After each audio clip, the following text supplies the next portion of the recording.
Hey there, John from FatStacksBlog.com. Today to talk about how I'm dealing with plummeting ad revenue. As of April 1st, Q2 2020, ad revenue nosedive. Now, March wasn't terrific.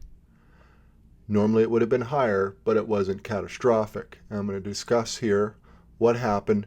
More importantly, what I'm doing about it, how I'm dealing with it going forward, and hopefully give you some ideas for your own online publishing business. Before we jump into that, I just want to let you know that this presentation is sponsored by Ezoic. Ezoic is a high-tech platform for bloggers and content publishers like yours truly. I use them for many of my niche sites. I like that they split test ads all over the site in different places, sizes, colors, ad networks, etc., because this results in the highest revenue possible. They also have a very cool site speed tool to improve your page speed scores. So check out ezoic.com today if you are an online publisher and are looking to improve revenue. Let's jump in. My revenue is down. March revenue wasn't great. It wasn't terrible. April 1 came, it was a disaster, down 40%. Okay, traffic is good. Traffic has been very good, but ad revenue is down. The higher traffic is not making up for the lower revenue. I suspect, and I hate to say this, but I suspect, especially in April and probably May, that ad revenue per 1,000 visitors will continue to go down. I estimate, now I'm merely guessing here, this is merely a guess, that the worst case scenario would be a 60% reduction from what it should be normally. Okay, so why was April so bad? Okay, well, April was the start of the second quarter. In March, a lot of the big companies who advertise online had already established a marketing budget. They had probably paid in advance for a certain amount of advertising and so forth, so they weren't going to change a whole lot of that. Now, it did change. Our revenue wasn't awesome in March, but in March, a lot of the companies were able to cut their Q2 spending, and many probably slashed it down to zero. So as soon as the clock struck 12:01 April 1st, that was it. Ad revenue evaporated. Now, I want to say this. I am sure there are some niche sites out there where ad revenue is still strong. Okay, there are going to be some industries that are still doing well. Mine is not one of them. I think, though, on the balance, the aggregate amount of money being spent online right now is a lot lower, which is going to probably impact almost every niche site publisher. But if you're watching this and you're saying, well, my ad revenue per 1,000 went up, I don't know what you're talking about.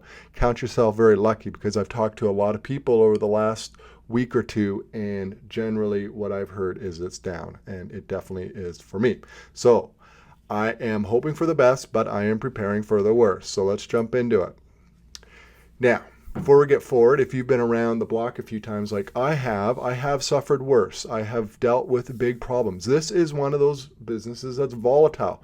I think a lot of businesses are volatile. We all think our own businesses have the biggest problems that we're dealing with, but every business has its up and down. I've got a bunch of friends who own different types of businesses, local, brick and mortars, trades, professions, the whole nine yards, and we all have our advantages and disadvantages in running those businesses and dealing with it. Okay, well, anyways, okay, the worst thing I ever suffered in this business was April 2012, the first unleashing of the Google Penguin.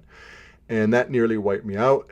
Later on in this video, I'll explain what saved my bacon, and that might be some good information for you if right now the ad reduction is hurting your business quite a bit. A few years later, we had the Facebook reach meltdown. Definitely impacted me. Fortunately, I wasn't as dependent on Facebook as a lot of publishers. If you're relatively new, Facebook used to send a ton of traffic to publishers via basically viral reach. It was super easy. It was pretty cool. It was a lot of fun. And eventually Facebook just completely cut that reach off at the knees, and organic traffic from Facebook basically disappeared. So that was a big problem. I have also suffered a big site, my biggest niche site, where I get the lion's share of my monthly revenue, was actually de-indexed by Google for several weeks. Now, looking back, it wasn't a big deal. It was, I think, 4 to 6 weeks, but you can bet your bottom dollar while that was happening, it was not a good month. What ended up happening was it was a malware attack on the site. It was terrible. I got it cleaned up. I got a service on it, cleaned it up. I got it re-indexed, and all the rankings appeared again, and it was business as usual. But that was a tough time. So the point is, you got to be resilient in this business. I think you got to be resilient in any business, frankly. Okay, we're not the only ones taking it on the chin. The Behemoths online are also. I'm just kind of keeping my eye out on various stock market charts and so forth. Not that I'm much of an investor or anything, but I pay attention to it. Anyways, Google or Alphabet. February 19, 2020, stock price of 1,524. It's an all-time high. I mean, essentially, Google stock has not really gone down. It's had its little ups and downs, but generally the trajectory since their IPO has just been skyrocketing up. All right, April 2, 2020, it's down to 1,106. It's its first big significant drop. That is a 27% drop in about 6 weeks. So that's significant. Facebook, January 17, 2020, $222. April 2, 2020, which is yesterday, stock price 158. It's about a 28% drop. Okay, I suspect both of their stock prices are going to continue dropping. Q2 is going to be a bloodbath for advertising. Both of these companies, a big chunk of their revenue is based on online advertising, so their stock is going to continue to go down. That's my guess. I'm not a broker. I'm not an expert in this area, but that's just a hunch I have. So if they're taking it on the chin, it's not a surprise that we are as well. So what am I currently doing to deal with lower revenue? I said that right now I'm down about 40% in ad revenue. Interestingly, affiliate commissions are up. Now, I haven't talked to a lot of people who get a lot of revenue from Amazon and other affiliate promotions. Again, I think it depends what you're promoting, but one of my main companies that I promote as an affiliate is Amazon. Amazon seems to be doing really well. Now, I got to say, it's not like it went from the usual, I don't know, I think I generally do like $1,800, $2,000 a month with Amazon, and it skyrocketed to $20,000 a month. No, that didn't happen. That would be great, but that did not happen. What did happen is it's gone up maybe 30, 40%. So that's great, but it's not making up for the lost ad revenue. So affiliate can be a good opportunity right now, but it really depends what you're promoting. Based on my experience, sending traffic to Amazon's a pretty good bet. Amazon's going full tilt. They are shipping like mad. They're selling lots of stuff. People are not going to stores, and a lot of stores are closed, so they're ordering online. So Amazon's a good bet. I suspect there's others, but anyways, that's one opportunity these days. So what am I currently doing? I've cut content investment by 50%. I don't have a choice. I got to do it. I hate to do it. I consider it an investment.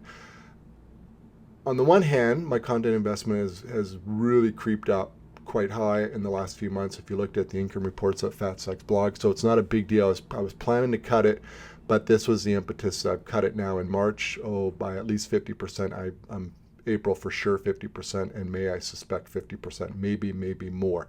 If the ad revenue keeps going down, content investment's going to keep getting cut, and it's possible I may have to cut it down to zero. It's been a long time since I haven't outsourced content, and that means yours truly is back to the old writing game. In fact, I'm writing for niche sites right now, not as much as I used to, but I am doing it. I'm rolling up my sleeves, and I'm doing it because, well, that's what it takes.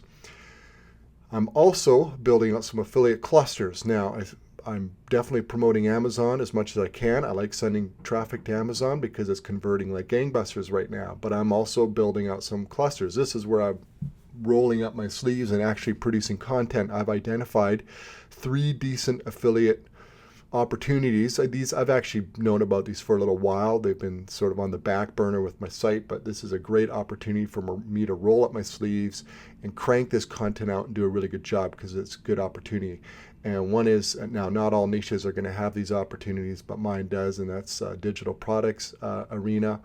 Software is awesome. I've talked about software, promoting software as an affiliate for years. I love it. It converts. The commissions are high. You can get recurring commissions, on and on and on and on. If there are software opportunities to promote as an affiliate in your niche, test it out because it's very good.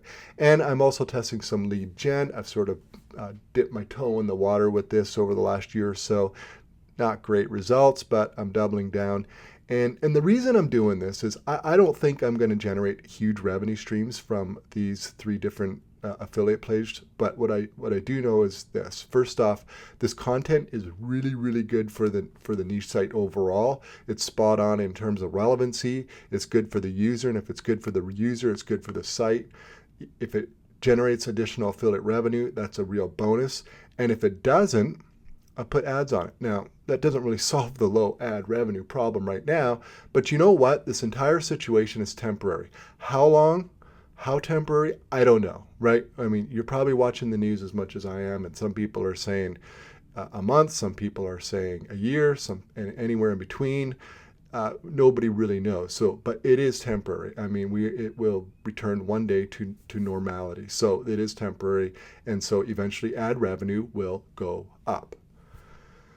The other thing that I'm doing is I am improving older content. And I want to talk about this in detail because I think right now this is a really good opportunity. Now, I can't take credit for actually adjusting my focus to this. Recently, I had a good friend who's a huge publisher and a great guy, super smart, and he suggested this to me. He said, this is what I'm doing. He also is, I believe, cutting his content budget down a bit. Not 100% sure on that, but he said he's doubling down and focusing on improving older content. And we'll talk about how to go about that. Okay, there's two types of older content that you can focus on. One is what I call junk content, and one is good content, sitting pretty, but you're not ranked number 1, 2, or 3. You're kind of sitting there in spots 5 to 10, 10 to 20, which means Google likes them, and they have good opportunity, but they probably need a little fine tuning and or some links. Speaking of which, now, I'm not a link builder. I don't go out and build tons of links. I know links are good. I just sort of hope that I attract some links, and I have attracted a lot of links with my content. But if you are a link builder and you don't mind rolling your sleeves up and doing that type of work, it's also a good opportunity to do that. Double down, look at some content that's sitting in spots 5 through 10, 10 through 20, and build some good links to that. So this is a time to maybe do that and slow down on spending money on new content and instead focus on some work that you can do to save that money. Now I'm gonna go on a little bit of a tangent here, and then I'll return to improving content. If you need cash now, one option is freelancing. Now I don't want to present this like you're going to decide to be a freelancer today and $300 a day is going to start rolling in tomorrow, because that's not going to happen. Okay, freelancing is a hustle. It takes a little bit of time, but here's the thing. If you're very new and online, or you've been laid off and you need cash, I can tell you this: freelancing generally will generate cash flow faster than starting a website. Starting a website from scratch today is not going to solve a cash flow problem in the next 6 to 12 months. It's just not. It takes a long time to build up a revenue with a new site. It does not take that long typically if you have good skills to generate a decent revenue freelancing, whether it's writing or graphic design or link building or something that is valuable to other publishers. Now, freelancing saved my bacon when Google Penguin hit in 2012. It turned out at that time, and it was a smart move on my part because I almost didn't do it, but it was a smart move when I transitioned from basically working at a regular job into full-time online. I had started doing some content marketing for a few local businesses, and I continued to do that, and that kept the cash flow going. In fact, that was about 50% of my revenue at the time, which was enough to survive on. So when Google Penguin hit, that saved my bacon. Fortunately, Google Penguin didn't wipe out all my niche sites. I had one that turned out to continue performing really well. In fact, it really started performing well after that. So it wasn't all doom and gloom, but freelancing did save my bacon. So consider it, okay? Now, here are a few questions about freelancing right now in today's environment. Are a lot of people jumping in? Likely. I don't have exact numbers, but it stands to reason. Are publishers ordering less content? Probably in aggregate, yes, I suspect they are. Now, I don't have a quote or any evidence from the content mills and the big writing agencies, but I know I'm ordering a lot less. I've talked to colleagues and fellow publishers who order usually a lot of content every month. They're ordering less. So yes, I suspect there is less content being ordered. Is it easy to get a cash flow stream, a consistent cash flow stream as a freelancer? No, it's not, but it's possible, and it's faster than building a website from scratch, and probably faster and easier than trying to find a job right now. Okay, I don't think there are a lot of jobs available right now. Okay. Now here's the thing, and this is a little tidbit that I wouldn't have known about, but I do know some people who are freelancers and very successful freelancers at that. And one in particular told me that they're busier than ever, and she sums it up to the fact that there are a lot of established freelancers who can't take on as much work right now because they have kids at home. Daycares are closed, preschools are closed, schools are closed.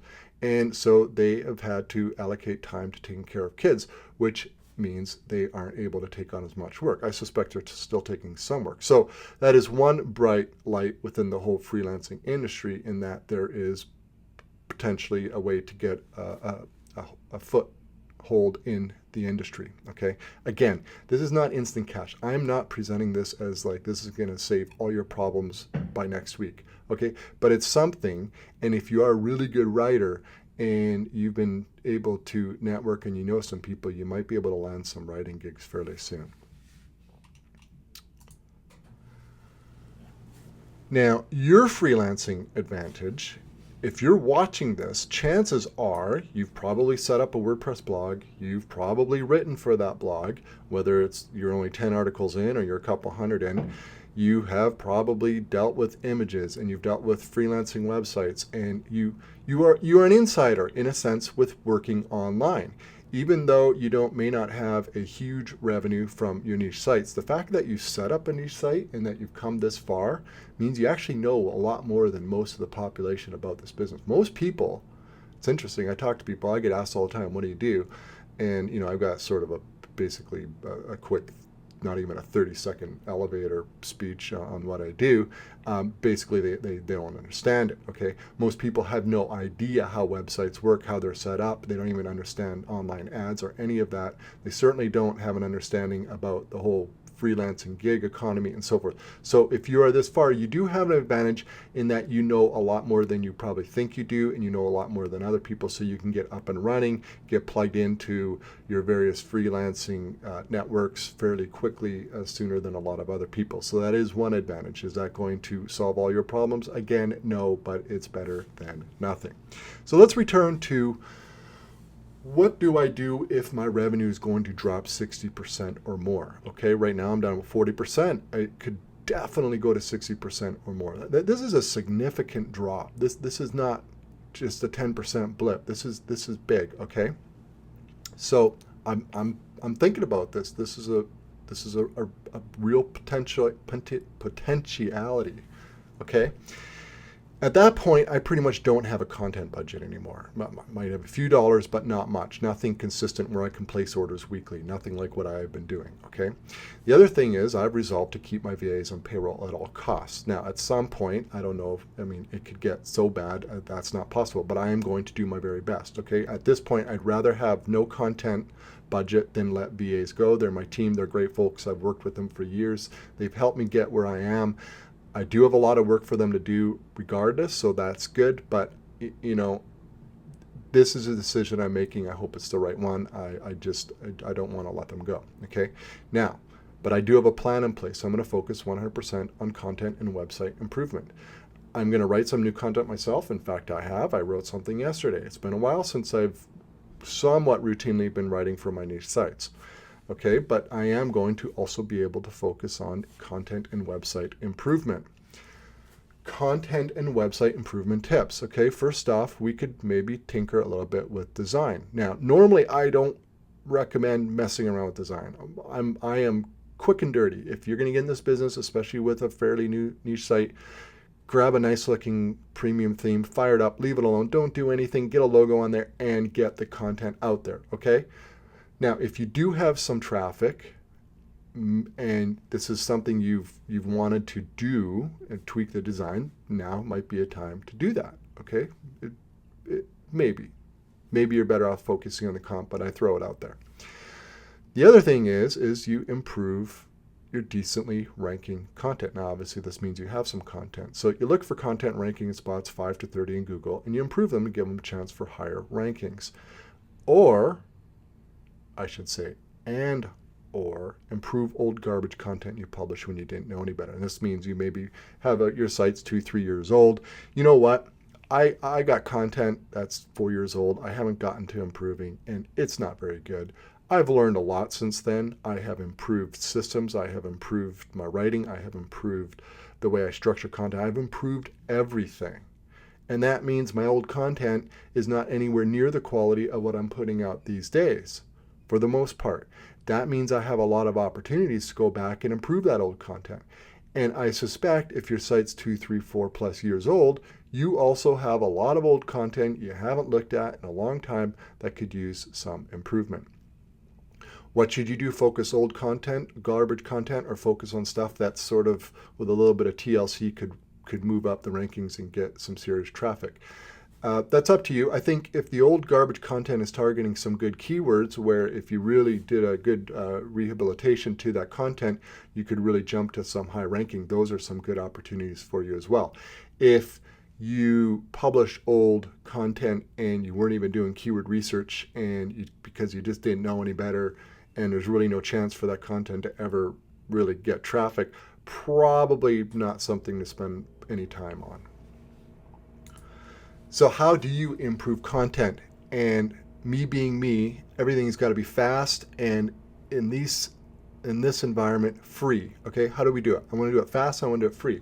I could spend 2 days improving a piece of content, but I don't really want to. I want to do it fast, and I want to do it free. Okay, one quick and dirty way to get your content to be better and provide better information is come up with some charts, graphs, and stats. You can put them out pretty fast. If you use Google Sheets, you get some good data, you put them in there, you can create a chart that you can export as a ping or just screenshot it and throw it up in your site very, very quickly. The more charts, graphs, and statistics you include in your site, the better. There's tons of it out there. Get creative. These can really enhance content quickly. Images. Maybe back in the day you didn't get images, maybe you didn't know about them, you didn't realize maybe they're important, who knows, whatever. If you're lacking images and there's room to add some more good images, do so. They can really enhance content. The other thing is images add a lot of real estate to a website, which means more ad opportunities, and that's a good thing. You can do a quick FAQ, frequently asked questions. Add it. You can add that to almost any post. Any topic, you can add an FAQ. Seriously, okay? 3 good resources for coming up with questions within any particular topic. Answerthepublic.org. You can do 3 searches a day. That's a lot. That's cool. Otherwise, you got to pony up the $99 a month. I haven't. I just used the 3 freebies.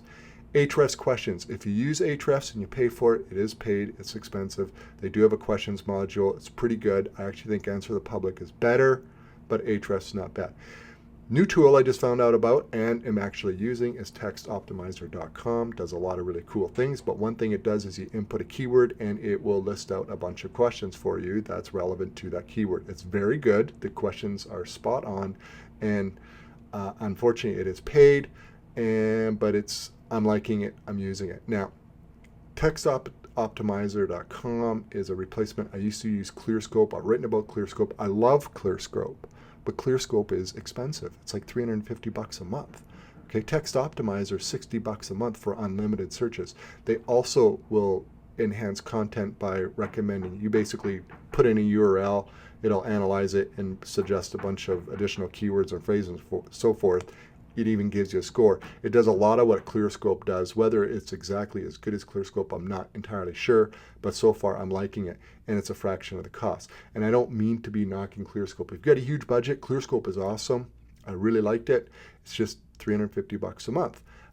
Some months I needed it a lot, some months I didn't. Anyways, now Text Optimizer's here. It's $60. I'm using it. I'm happy with it. But you don't have to use it. Just if you really don't have the money, save the money. It's $60. It's still a lot of money. Just use Answer the Public. Okay. The other thing you can do to improve your content is to get quotes from experts. This is so easy, right? Every niche has experts. You email them, contact them, and say, hey, I'd like to give you attribution on the site. I've got a few questions for you. I'd love to, my readers would love to hear from you, and get those expert quotes on your site. And it adds a lot of credibility to a website, and it's really easy to do. You don't even have to write the stuff. You just got to come up with a question. Add videos, and by that well, if you want to make them, go for it. Some people are really good at making videos. I'm not particularly great at it, but some people are awesome. And if you are really good at it, you can really do a good job, build up a big channel, and add that content to your site. But if you're not good at it, you don't want to do it, you can just embed them from YouTube. And that's a totally legitimate way to improve content. I embed videos from YouTube all the time. If it's on point and it's relevant and it's good info, I add them. This is also a good opportunity to build some internal links within your site. Internal links help. It helps with rankings. It's a good thing to do. It's good for visitors, helps them navigate, stay on site, all good things. There's really not a bad thing about an internal link. So this is a good opportunity if you're looking for something to do because you're not able to order as much content. It's a time to plan out and strategically go about improving your internal linking. I actually started doing this systematically. I think maybe it's 6 months now, maybe 8 months ago. I actually hired someone to do it. So I've been doing it, so it's not something I need to do right now because it's more or less done. But if you haven't, internal linking is one of those things that it's not very fun to do, but it's really important. And you just sort of like, you publish the article and you might build out a few from the article you published, but then you know there's 5 or 6 really good articles you got to go and put links in and link back to the new article. Every article has that, but we don't want to do it. We say, oh, I'll do it later. You know what? Later never happens. Well, maybe now is the later, and it's a good opportunity to do that. If you want something to speed it up, Spencer Haas sells a plugin called Link Whisper. I use it on some of my sites, and I found it quite helpful. It speeds up the process, gives me some good ideas where I should be linking from existing content to new content. It does it very quickly. Check that out. It makes it a lot smoother of a process than actually doing it yourself. Anyways, I throw it out there. I've used it. I do like it. Lastly, you can improve content with, keyword research. Don't worry, I'm going to expand on that because just to tell you that's not really helpful, is it? So let's jump into that. All right, improving content via keyword research. I tend to keep this thing pretty easy. Okay, there are a million ways to do keyword research. You can get really complex about it, but these tips here are quick and dirty. We want to get and fast and free to improve your content. Okay, so basically what I do is take your favorite keyword research tool, whether it's Ahrefs or Ubersuggest or whatever, okay? You take your article and you find the main keyword that you're targeting and you input it in there, okay? And then you look for any sort of additional keywords that are relevant to that. Again, you see whether you're targeting.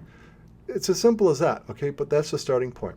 Then what you do is you take those additional keywords that you just found and you put them back in the grinder or the research tool and see what that generates. So we're drilling down over and over and over, and eventually you're going to see the same ones coming up over and over and over, or you're going to end up with keywords that basically like have absolutely no data on them or anything. Not that those can sometimes be good too, but you're going to see the same repetitive thing, or essentially they'll be the same in the sense that it might be a few different words but saying the same thing. Once you start seeing it being repetitive, you've sort of exhausted the whole process. But you just keep every keyword that you keep finding, you put it back in and see what it generates. The other approach is you take the URL for that article and you put it in. Now, Ahrefs is a tool I use. I know others will do this. I can't speak to them because I just use Ahrefs. But if whatever tool you use, you want to be able to put the URL of the article in the search field, and then it will tell you what keywords you're ranking for and where you're ranking for them, okay? So you might have a couple of relevant keywords that are like at spot 80. Oh, but it has decent search volume. Well, you're like, oh, okay, well, there's an opportunity. You can actually go back to the article and be like, yeah, you know what? I could really improve the article pertaining to that really subtopic. And so these are two approaches that I use. They're fast. It doesn't take long to do this, and you can add a lot of subtopics to your articles, and you can write it yourself. The nice thing about this stuff is, you might be thinking, well, I don't want to write, I can outsource it. Now, if you can write, I find, to add a few hundred words targeting another keyword in an article, it takes me less time to write it than it would for me to outsource the entire thing. Now, it's not always the case. Some things are really technical and better to outsource it, or I just roll up my sleeves and spend more time on it. But if you can't write at all, well, then you kind of are really stuck outsourcing. So this whole video doesn't really apply to you. And that's not necessarily bad. You can build up a great business 100% outsourcing, but this is all geared toward it's time for us to roll up our sleeves and do it ourselves. So, you just take those new keywords and long tails, and in some cases you just have to add them to the article. You don't necessarily have to write 300 words revolving around it. At the end of the day, and this is where I'm getting to, okay, you want your new content to be as good as it can be. Make it really good. If you're going to spend a little bit of time, you're going to spend an hour or two improving a particular article, make it really good. And use your brain. Don't always just rely on software. Look at the article, read the article, and be like, okay, if I were searching for the main keyword, whatever it is, and I arrived to this article, would I be content? Would it have answered my questions? Is that the end of the search process for me because this article did everything I wanted it to? If you could say, yeah, you're done. Right? That's how I approach it. I look at it and say, okay, did it do what it needs to do? Right? Now, I've already referenced these two tools, but another quick and dirty way to do this, to improve it with the keyword approach and adding sections to an article, is using ClearScope or textoptimizer.com. In addition to generating questions for you, what you can do is you can input your article, your content with both of these tools, and it'll suggest additional keywords that you need and topics that you need to cover. And I use both of these, and I have for a long time, and they're very, very helpful. I don't use it for every article, but for ones that I'm really gunning hard for, that I know I got to bring my A game, I use these tools. All right, despite all of this, all the doom and gloom I've gone through, I know I'm fortunate. All right, right now, if you have good health and an income, one is fortunate, right? There's a lot of people in a lot worse places right now, and I realize that, so I'm grateful. So this type of business, this whole online publishing business, content business, it has its ups and downs, and I've had those, and anybody who's been around the block has had those. But I must say it's been a really fortunate type of business these days, because I can cut the expenses to almost nothing and still have an income. There's a lot of businesses that a certain amount of money has to be spent in order to generate a revenue, right? Any brick and mortar, you got to pay the rent to stay in business. Now, it's not really apples to apples, because a lot of them are forced to be closed at this point, and that's just the situation. So it's not really apples to apples, but we are fortunate in that we aren't dependent on a brick and mortar location, that we can do this online, and that we can really have a lot of control over our monthly expenses. Because at the end of the day, the biggest expense is the content, generally, for most of us, and that we can control month to month, which is really, really nice. All right. Now, if you're not there yet in terms of the outsourcing and all of that, and having a lot of traffic, keep at it if you like it. I always say that. Don't do this business because you think it'd be cool to have an online business, or you want to work from home and all that. Do it because you like it. If you don't like it, you're not going to do it in the long run. And if you really want to work at home, there's lots of types of work out there where you can work at home. I use that as an example. There's other collateral benefits to this business as well. But at the end of the day, if you like it, that's a good thing. Keep at it. Thanks for listening.